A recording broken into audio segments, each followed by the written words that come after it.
Now at 4:30 on WKYT this morning, many are remembering the victims of the Orlando shooting a week after the attack, but there are still a lot of questions about the shooter and his motive. In Kentucky, dozens showed they're standing in solidarity with Orlando. We'll hear from Frankfort's mayor after he read a letter from that city. And in the wake of the shooting, many lawmakers on Capitol Hill are pushing for new measures on gun control. That's ahead on WKYT this morning.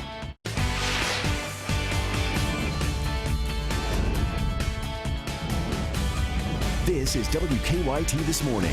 Good morning. Happy Monday to you. I'm Sean Moody. Bill Bryant has the morning off. And I'm Rebecca Smith. Thanks so much for being here. And thank you, Sean, for being here as well. Yeah, coming in a little bit early. Yeah, a little bit early, right? Well, let's check out and see how this early morning is going to look like weather-wise with Micah. Yeah, it looks pretty good right now. I don't see much going on later on this afternoon. There's only a small chance of rain, but that is going to change big time as we slide throughout the next few days. Defender Radar Network, pretty calm and quiet as you're walking out the door. No problems whatsoever. It is pretty humid this morning. You can feel it in the air. 70 degrees right now in Lexington. And we hit the afternoon, we're at 90 degrees. So it's going to be steamy. It will be very, very warm later on today with that small chance at a couple of rumbles of thunder. But it really increases for your Tuesday, Wednesday, Thursday, Friday, Saturday, Sunday. I mean, it's going to be a rainy pattern in store. I'm going to get into that coming up in a few minutes. Micah, thank you. They're showing the world they're united. About 50,000 people were in Orlando, Florida, honoring the 49 people shot and killed a week ago at a nightclub. There's still a lot of questions about the shooter and his motive. CBS's Vigil is in Orlando with the latest. As the sun set over Orlando on Sunday, thousands of people brightened the night with a candlelight vigil, honoring the victims of the worst shooting in recent U.S. history. This is going to change Orlando dramatically. People aren't going to look at they're gay, they're black, they're white, we're all one. Crowds arrived to a popular park by the busloads. Then they marched together under the rainbow flag as a show of support for the LGBT community. Earlier at 2:02 a.m., church bells rang 49 times throughout the city for the 49 people killed exactly 1 week before inside a gay nightclub. Gilbert Laguna lost his close friend, Frank Hernandez. If Frank were here, and I know he is, he's looking from above, he would be overwhelmed. This event marks the end of a somber weekend, packed with several funeral services. As the community moves forward, so does the investigation. U.S. Attorney General Loretta Lynch says on Monday the Department of Justice will release a partial transcript of the gunman's conversations with negotiators from inside the nightclub. And we do want to be as transparent as possible in this investigation so people can see not only what he was thinking, what he was doing, but also the kind of information that we're looking at. Lynch plans to meet with survivors and investigators on Tuesday in Orlando, a city still hurting but hopeful. Weijia Zhang, CBS News, Orlando, Florida. Well, back here in Kentucky, dozens showed they are standing in solidarity with Orlando. The Church of Ascension in Frankfort held a prayer vigil to remember the 49 victims. As WKYT's Caitlin Sentner reports, Frankfort's mayor read a letter from Orlando's mayor at the vigil. I'm still numb, quite honestly. Sadness and anger remain in the hearts of many. Daryl Roman Bird II. A bell tolled, remembering each life lost in the Orlando shooting. So I urge us to honor those who died in Orlando by devoting ourselves to being instruments of peace in our own lives, in our neighborhoods, in our nation, and in the world. Frankfort's Church of Ascension filled with people from all walks of life standing together in solidarity. This is a time when the church needs to really come together to be able to show that there can be unity to stand against such acts of violence that are directed against a particular group of people simply because of how they were born and who they are and trying to live into their identity. An emotional moment as Frankfort Mayor William May read a letter written by Orlando's mayor following the shooting. Hard to find the words while saying Orlando doesn't want to be the city remembered for a shooting. But as the city that showed others, that love can conquer hate. Something that is very important to my heart, to want people to be safe and to also to show compassion for each other. The community saying it will move forward with compassion. I think I'll continue in some ways as if it didn't happen. we'll still go out and we'll not be afraid, but we'll also go forward in prayer. In Frankfort, Caitlin Setner, WKYT. Well, about 100 people were at the prayer service, including a man who had just moved to Frankfort from Orlando. He actually lost 2 friends in the shooting. Well, people in Letcher County also held a vigil in honor of those lost in the shooting. Dozens gathered in Whitesburg last night. Mourners lit candles for the victims. More or less, probably everyone knows somebody that's in Orlando. That could have been anybody. That could be any nightclub that anybody goes to, because everybody goes to nightclubs. At the end of the vigil, people discussed what legislative changes they would like to see. The U.S. Senate will soon vote on several new gun control measures. The first vote is expected today. Politicians on both sides are putting up bills to increase background checks and to limit access to people on terror watch lists. Juliana Goldman takes a look at the proposals.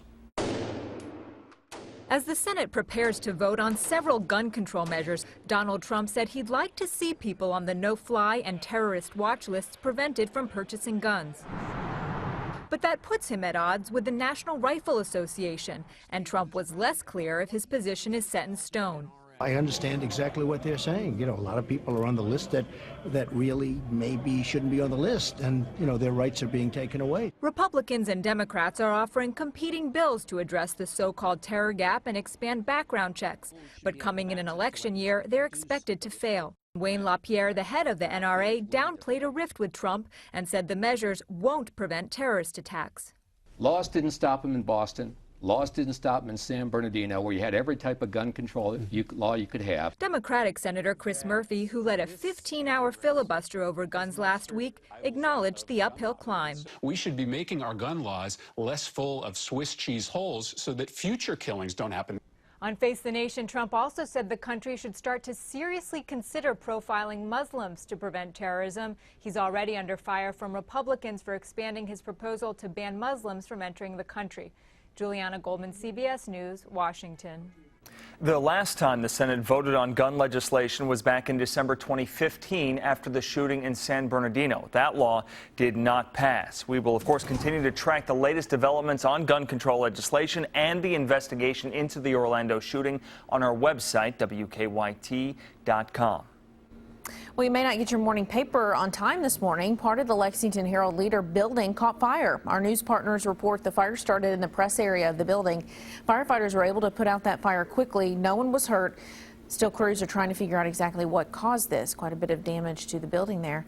Well, state police made 2 arrests in connection to a shooting in Knox County. Troopers found a man with a gunshot wound laying in the middle of the road on Fork East Creek Road.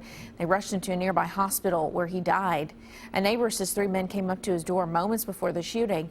Troopers still haven't released the victims' names, but they do say they've charged 2 people with carrying a concealed weapon. More charges are expected.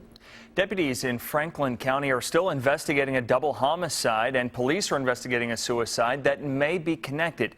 Deputies found the bodies of 2 women on Friday at a home on Pea Ridge Road. Earlier in the day, Frankfort police were at a home near Washington Street investigating a suicide. Now, the Frankfort State Journal reports the man who police believe shot himself was related to one of the dead women. A neighbor on Pea Ridge Road said the shootings are alarming. It's very scary because it's quiet over here. It just makes you think, it makes you more aware to double check your surroundings and your home. Right now, we don't have the names of any of the 3 people who died. Deputies say a medical examiner's report should be available today, and the sheriff will release more information at that time. State police in Pike County are looking for 2 men who tried to steal money from a coin machine. Troopers released surveillance photos of them. They say the 2 tried to steal coins from a machine at Pirates Cove Car Wash. The coin machines were actually empty. Troopers say the men caused $1,500 in damage. Police in Lexington arrested a man accused of robbing a Radio Shack with a rather unusual weapon. They say 31-year-old Sean Pittman walked into the Radio Shack on New Circle swinging a sock full of rocks. Police say Pittman got away with some cash and more than $10,000 in electronics. They later caught him in the Lexmark parking lot. They say he was pushing the electronics in a Walmart shopping cart. Pittman is charged with robbery. Getting pretty inventive there. Yeah, a sock full of rocks. Sounds like Dr. Seuss. Yeah. 4:40 now on your Monday morning, and WKYT This Morning is just getting started. We'll take a look at why more kids are landing in emergency rooms. That's coming up on WKYT This Morning. Pretty calm and quiet this morning. Later on this afternoon, it'll be very warm. That's the focus for today. But the next few days, it's about thunderstorms. We're going to be going over that coming up next. Now, your hour-by-hour forecast with meteorologist Micah Harris. Really no problems early this morning before you step out the door. Later on this afternoon, there's a small chance of rain. I'm going to show you where I expect that in just about 45 seconds. But Defender Radar Network, there's your look outside. Now, this is going to be a totally different view the next few days because we are going to have one system after another. And that's not only going to bring us some heavy rain, but also going to bring us the opportunity to see some strong, potentially severe storms. It's really something to watch out for Tuesday, Wednesday. That is your best bet. We're going to be going over that in just a few minutes. Temperatures outside in the 70s, central and northern zones. We're at 71 degrees there in Frankfort. That is not a good feel. 66 degrees in Danville. The farther south you go, better likelihood of actually it feeling quite nice. Middlesboro sitting at 60 degrees and Harlan coming in at 61. And you can see Richmond coming in at 68 early this morning. So it kind of depends on where you are. Some of us down south actually feel pretty nice. Up north, not so much, guaranteed. 90 degrees later on this afternoon. And that's a steamy feel too. Now here's the deal for today. Not everybody has the chance of rain, but there are a few locations that I do expect at least a small chance outside, so we just can't rule it out. Most of us will stay dry today. Most of us just dealing with the heat. So this is kind of your pool type of weather.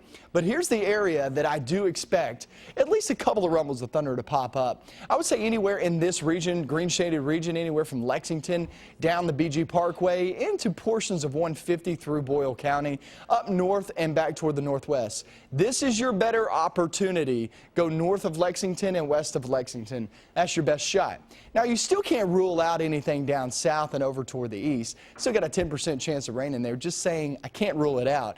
But for the most part today, like I was talking about, you're going to be dealing with the heat. 90 degrees later on today. Okay, let's talk about your 7-day forecast because things start to change the next couple of days. Tomorrow, it's really tonight. Tonight we can't rule out a couple of rumbles of thunder that could keep a few of us awake. But that is a front getting a little bit closer. And there's going to be one piece of energy after another sliding on in here. Tuesday, Wednesday, and maybe even off into Thursday. Thursday I'm not sold on just yet. That's why I have 40% as opposed to 60 or 70%. But Tuesday and Wednesday, they're pretty straightforward. We will see some storms. We'll see some heavy rain. And those thunderstorms could potentially be strong to severe. Those are the days to really watch, Tuesday and Wednesday. But like I said, maybe even off into Thursday. Remember, this is your first full week of summer. And here we go. So when it feel like it, number one, and number two, you'll see those afternoon thunderstorms really peak and slide on in here. So that's something to watch out for. Setting the tone early. Oh, yeah, absolutely. Thanks, Mike. Parents who use e-cigarettes need to be aware of the potential danger of liquid nicotine ending up in the wrong hands. Here's why in today's Mom's Everyday Minute. Electronic cigarettes may pose a bigger risk to children than traditional cigarettes. A new study published in the June issue of Pediatrics claims the number of kids at risk of nicotine poisoning associated with e-cigarettes has increased substantially.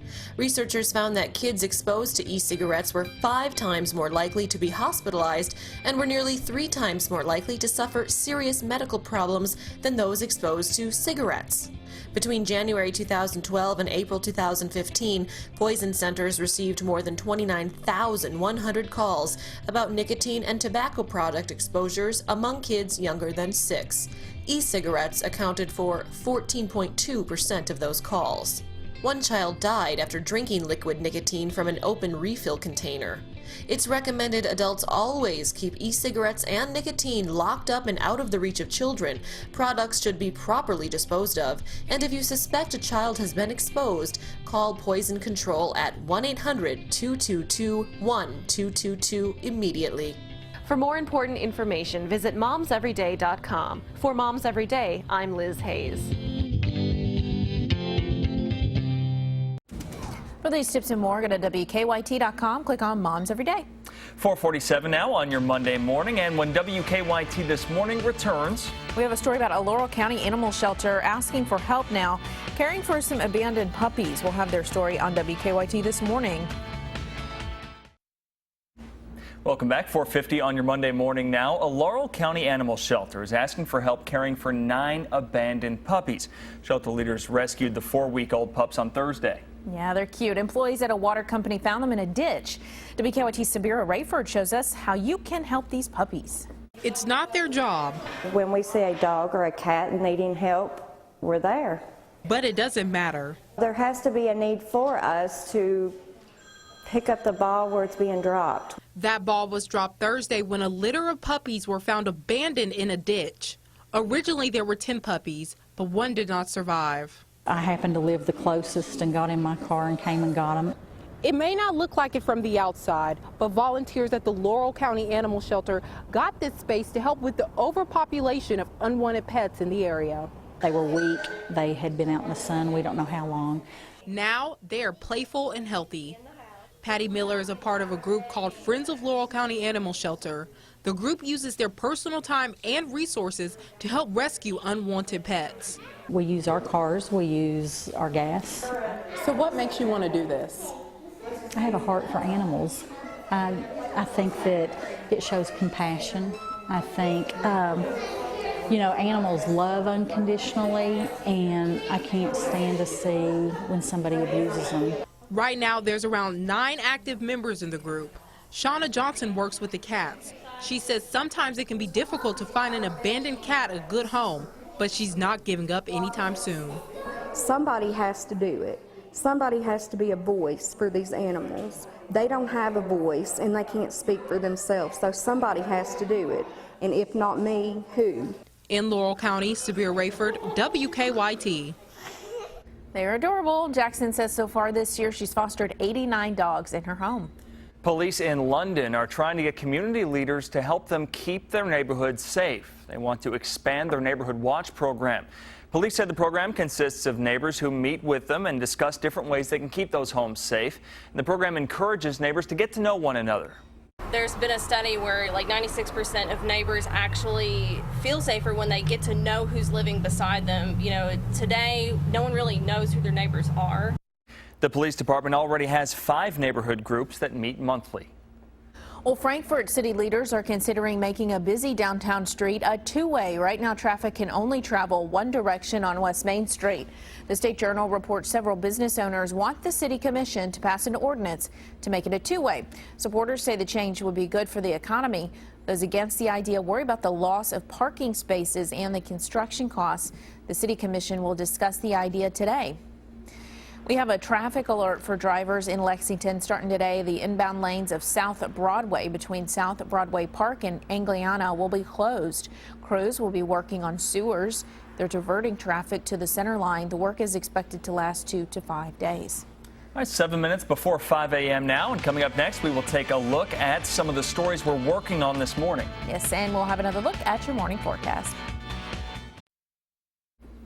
Welcome back to WKYT this morning, 4:56 now on your Monday. Let's take a look right now at some of the stories we're working on for you at this hour. A fire at the Lexington Herald Leader building damaged one of the printing presses, so you might be waiting a little longer on your morning paper. We're live at the top of the hour with details on the fire and what the damage may mean for the newspaper. That's ahead on WKYT this morning.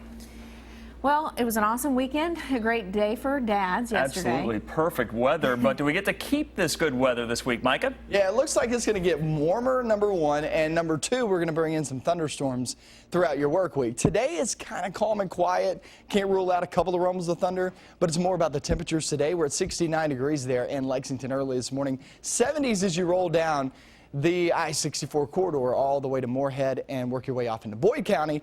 But then we hit the afternoon. That's when it gets really warm. I mean, the past couple of days, they've been really nice, but you could feel the humidity slowly creeping on in here, and you'll feel it today at 90 degrees, that small chance of rain. Storms pick up tomorrow and Wednesday with the possibility of some severe weather. We'll go over that. WKYT News at 5 in a couple of minutes.